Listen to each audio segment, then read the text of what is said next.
गृहस्थ जीवन तब श्रेष्ठ है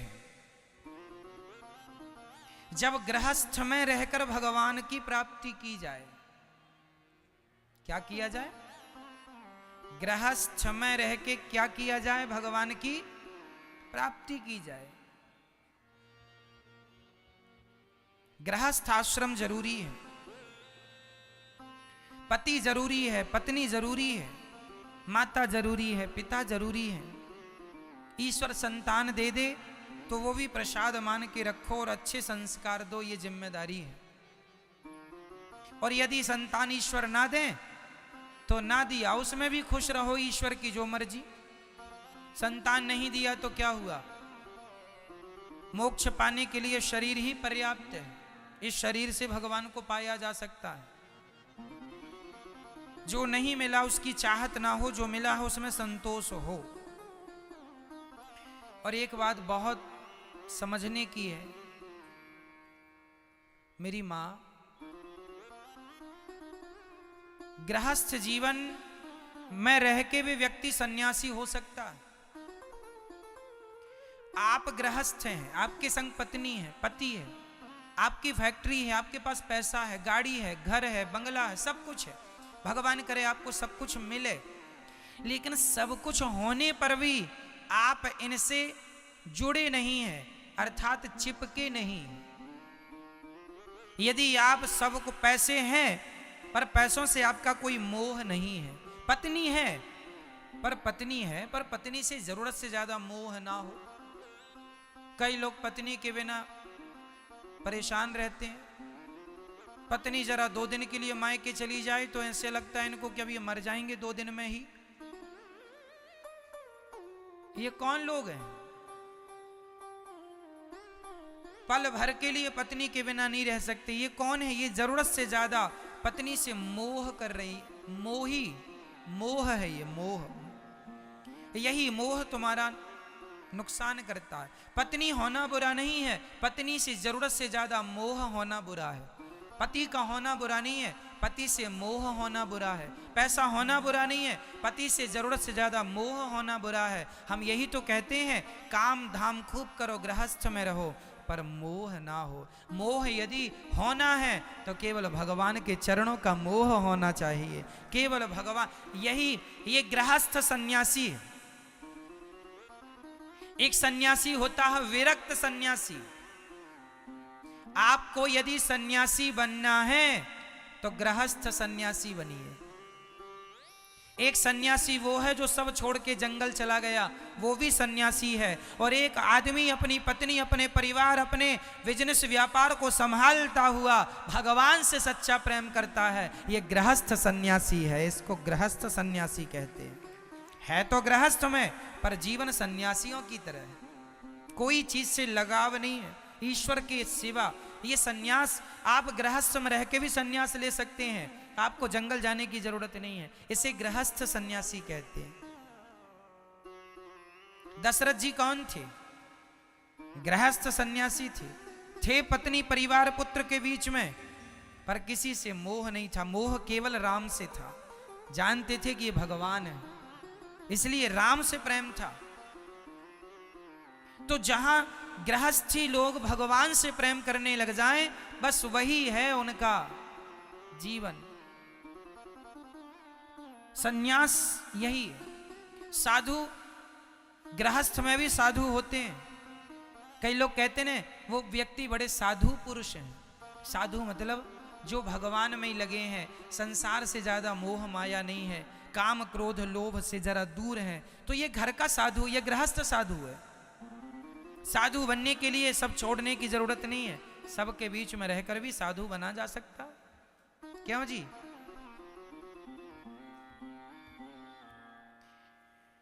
बस मेरी मां जीवन में शास्त्रों का जो अनुसरण कर लेगा, सिद्धांत को समझ लेगा, वो सदा सुखी रहेगा।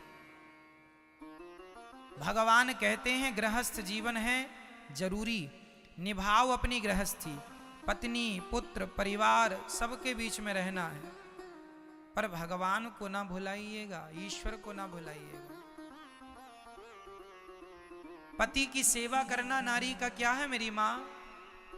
हमारे गृहस्थ में, हमारे गृहस्थ आश्रम में बड़े नियम है। आज मैं गृहस्थ आश्रम के कुछ नियम आपको बताता हूं, ध्यान से सुनिएगा। बोलो, यही ते अधिक धर्म नहीं दूजा, सादर सास ससुर पद पूजा। ये रामचरितमानस की चौपाई है। यही ते अधिक धर्म नहीं दूजा, सादर सास ससुर पद पूजा। ये बात राम जी कह रहे हैं।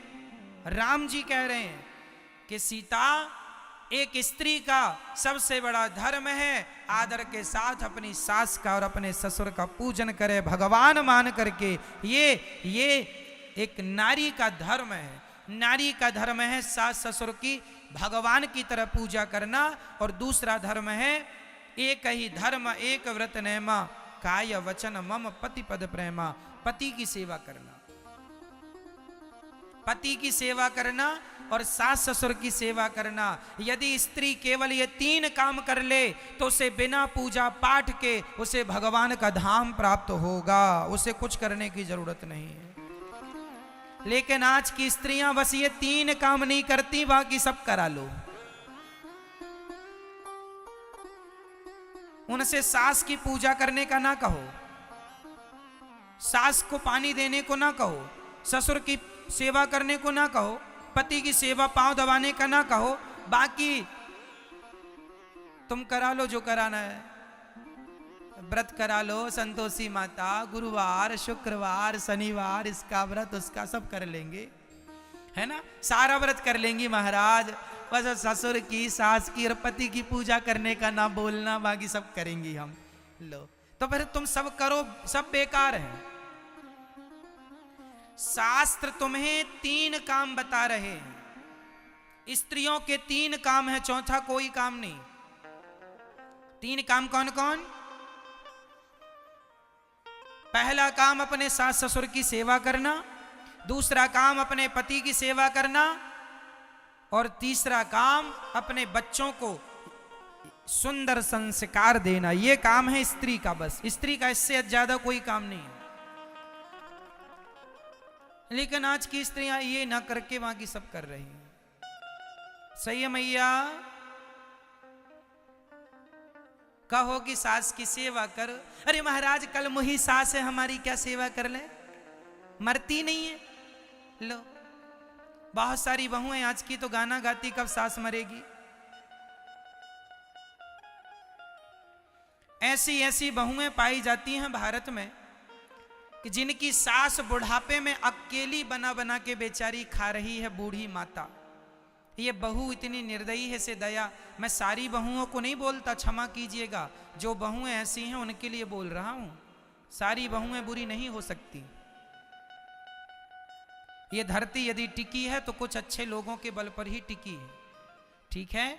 कुछ बहुएं ऐसी हैं जो अपनी सास को गिलास भर पानी तक नहीं देती।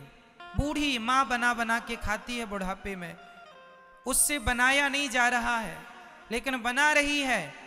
बहू, क्या तुम्हारे पास 2 रोटी भी नहीं है सास के लिए?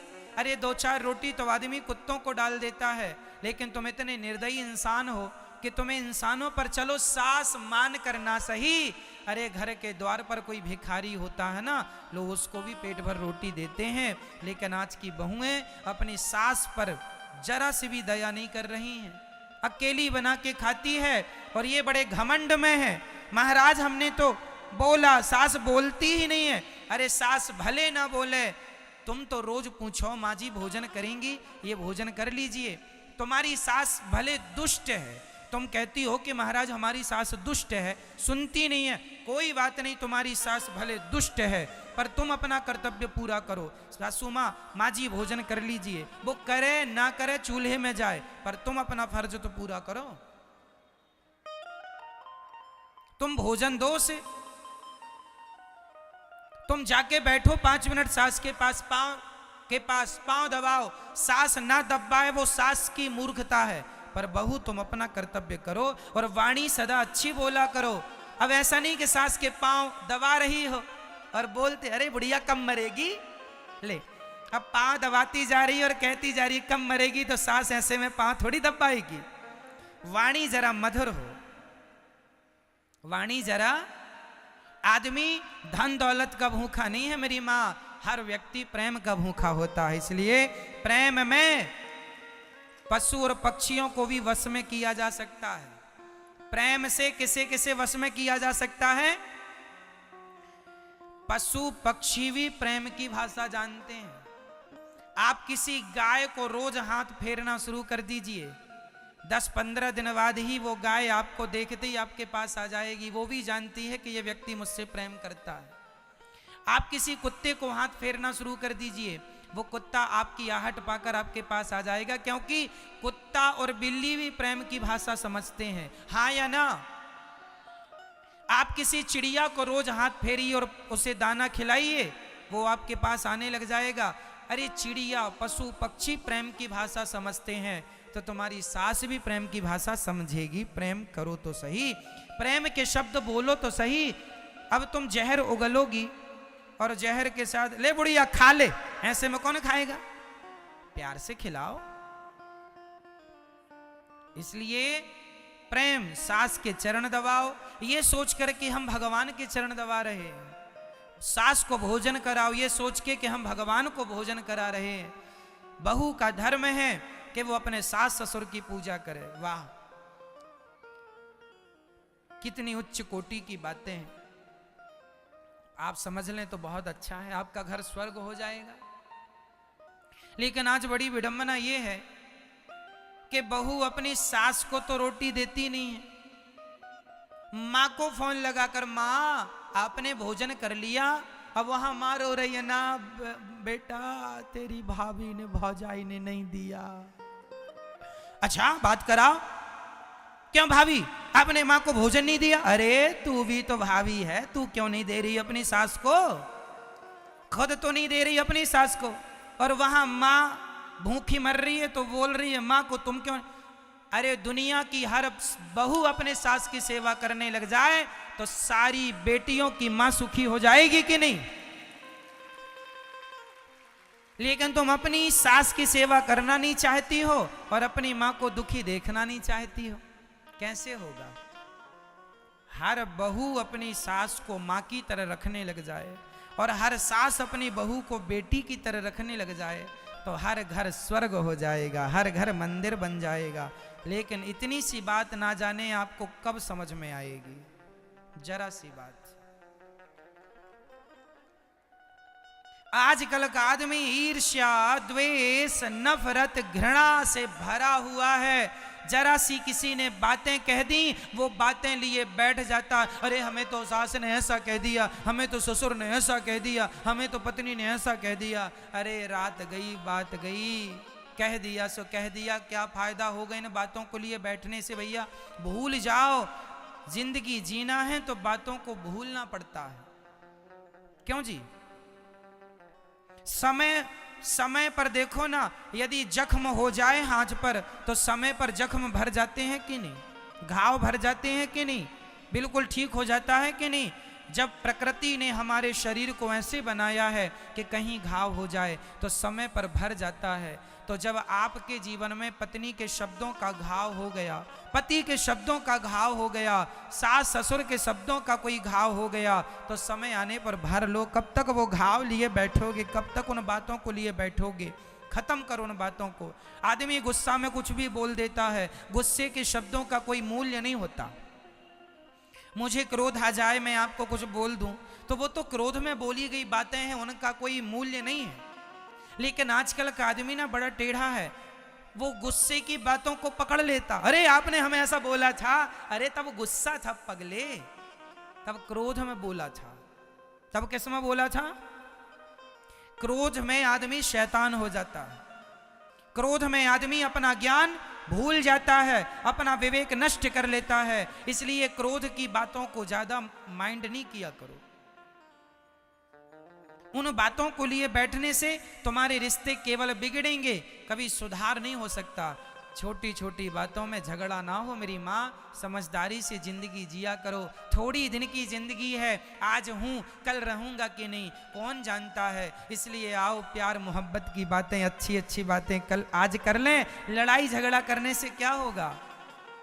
इसलिए पत्नी को चाहिए कि पति गाली दे रहा है, जैसा है अब तुम्हारा ही पति है, अब तो निभाना पड़ेगा, चुपचाप रहो, जो कहता है सुनो, क्या बातों का फायदा, क्या झगड़ा करने का फायदा, चल तेरी मर्जी है गाली देने की, चल तू दे दे, आज दे दे। हम तो भाई साहब देखो जो भी गाली वाली देता है ना, हम तो सुन लेते हैं, तुम्हें देना है ना और दे दो, ठीक है, हम क्या करेंगे, हम किसके मुंह लगे बताओ, किस किस की बात का बुरा माने। ये संसार में लोग हैं ही, इसलिए चलो तुम्हें खुशी मिल रही है ना गाली देने में, चलो दे दो गाली, दे दो। इसलिए हमें गाली नहीं देना, तुम्हारा संस्कार जो होगा वो व्यवहार तुम हमारे संग करोगे, हमारे संस्कार जो होंगे वो व्यवहार हम आपके संग करेंगे। आज लोग कहते हैं महाराज मेरा पति बुरा है, बेटा तेरा पति बुरा नहीं है, तेरे पति के संस्कार बुरे हैं, तेरा पति नहीं बोल रहा है, तेरे पति को जो तेरी सास ने संस्कार नहीं दिए वो गलत संस्कार बोल रहे हैं, तेरी पत्नी बुरी नहीं है, तेरी पत्नी के संस्कार बुरे हैं, तेरा बेटा बुरा नहीं है, तेरे बेटे के संस्कार बुरे हैं। व्यक्ति बुरा नहीं होता मेरी माँ, व्यक्ति के संस्कार अच्छे या बुरे होते हैं। आप मानते हैं इस बात को? व्यक्ति अच्छा या बुरा नहीं होता मेरी माँ, व्यक्ति अच्छा या बुरा नहीं होता, उसके संस्कार अच्छे या बुरे होते हैं। तो आपका पति जैसा है इसमें उसकी कोई गलती नहीं है, उसे संस्कार ही ऐसे मिले हैं, अब क्या, निभाओ, यही समाधान है। अब जैसा है उसे बोलो मेरी माँ, उसे निभाओ। तुम्हारी पत्नी जैसी है उसे निभाओ। तुम्हारा बेटा जैसा है, संस्कार क्यों नहीं दिया, अब जैसा है निभाओ। अब कोई सुधार नहीं हो सकता।